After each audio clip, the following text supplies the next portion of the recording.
Volcan émergé de l'océan Indien il y a moins de 3 millions d'années, l'île de la Réunion est originellement vierge de toute forme de vie. L'extraordinaire diversité qui caractérise aujourd'hui l'île de la Réunion, tant pour les paysages que pour les hommes, est donc le fruit d'un long et savant processus d'accumulation et d'intégration. Le peuplement permanent de l'île ne commencera réellement qu'au début du XVIIIe siècle avec la première activité économique, c'était alors la première plantation de café. C'est ainsi que la population estimée à 700 habitants en 1700 va quintupler en 20 ans pour atteindre 3500 âmes en 1721. 15 ans plus tard, en 1746, ce chiffre aura pratiquement doublé et l'île comptera au milieu du XVIIIe siècle plus de 8000 habitants. Cet accroissement de la population n'a rien de naturel, il est le résultat de l'apport par vagues massives de main-d'œuvre au gré des besoins économiques. La traite des Noirs est bien à la base du peuplement de l'île. Ce phénomène va profondément marquer l'histoire de la Réunion jusqu'à la fin du XIXe siècle. Les populations importées auront plusieurs statuts, initialement serviteurs, puis esclaves, et enfin, après 1848, engagés.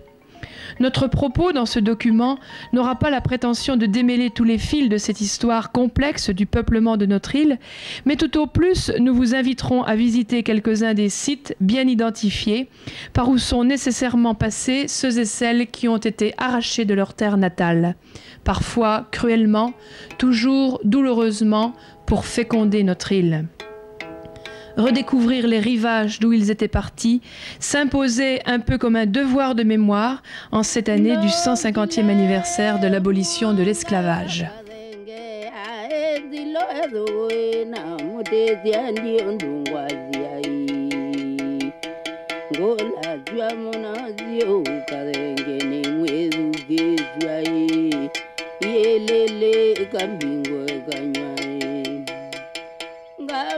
C'est à partir du Bénin qu'ont eu lieu les premiers départs attestés d'esclaves africains en direction de notre île au début du XVIIIe siècle.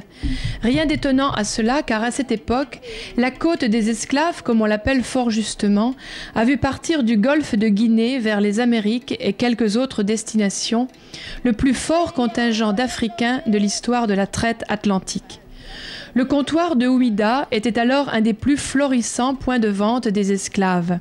Ainsi, 3300 expéditions négrières françaises entre Nantes et la côte des esclaves ont été répertoriées entre 1700 et 1793, sans parler des expéditions qui n'étaient pas officiellement déclarées. Ouidah fournissait alors en moyenne 15 000 Africains par an aux navires européens. Aussi, toute l'organisation de la cité était-elle centrée sur ce qui n'était alors qu'un négoce ordinaire. La France, mais aussi le Portugal, l'Angleterre, la Hollande et le Danemark y possédaient leurs forteresses et leurs traitants.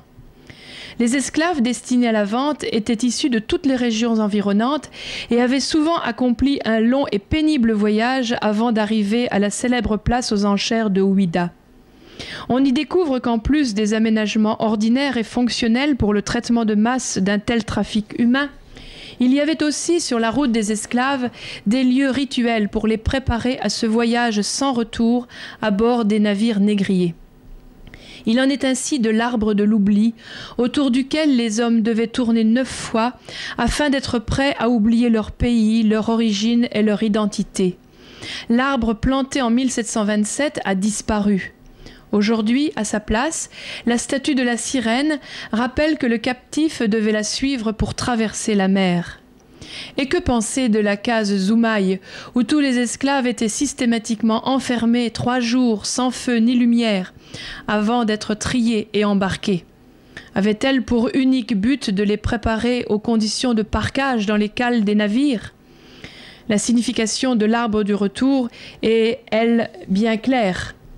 L'esclave devait en faire 3 fois le tour pour avoir l'assurance que quel que soit le lieu de sa mort, son esprit pourra revenir et y trouver le repos.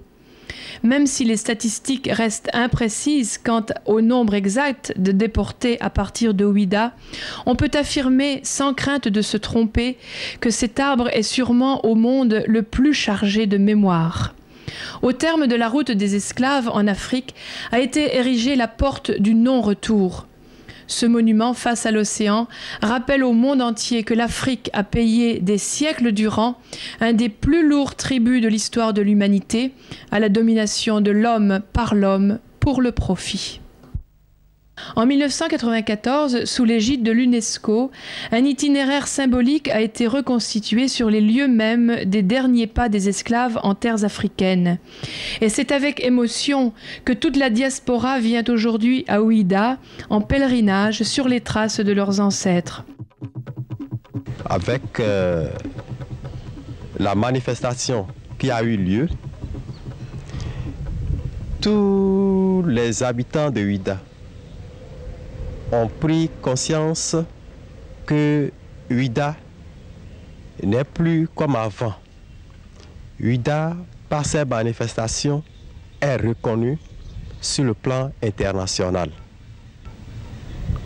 Quand nous autres on était élèves, on nous parlait de l'esclavage. Mais ce n'était pas bien compris.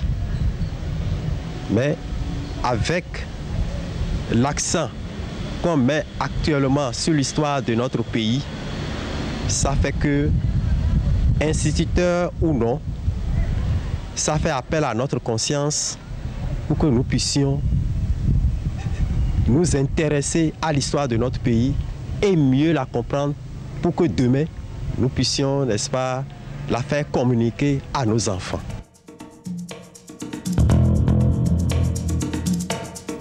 Plus au nord, sur la côte ouest africaine, au Sénégal, et plus précisément en face du port de Dakar, l'île de Gorée abrite le musée le plus célèbre de l'histoire de la traite atlantique.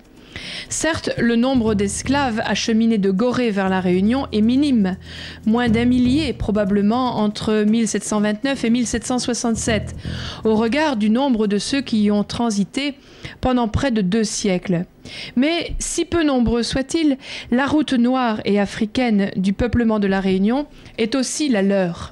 Depuis la fin du XVIIe siècle, Gorée du Sénégal, tout comme Ouidah du Bénin, étaient des plaques tournantes du commerce des esclaves. Cette activité va connaître une intensité particulière au XVIIIe siècle, notamment sous l'impulsion de la Compagnie des Indes. Mais sur le sort des esclaves en transit à Gorée, laissons la parole à M. Ndiaye. Vous êtes ici avec moi à Gorée, à ce chantier africain qui est la maison des esclaves de Gorée. Où la souffrance noire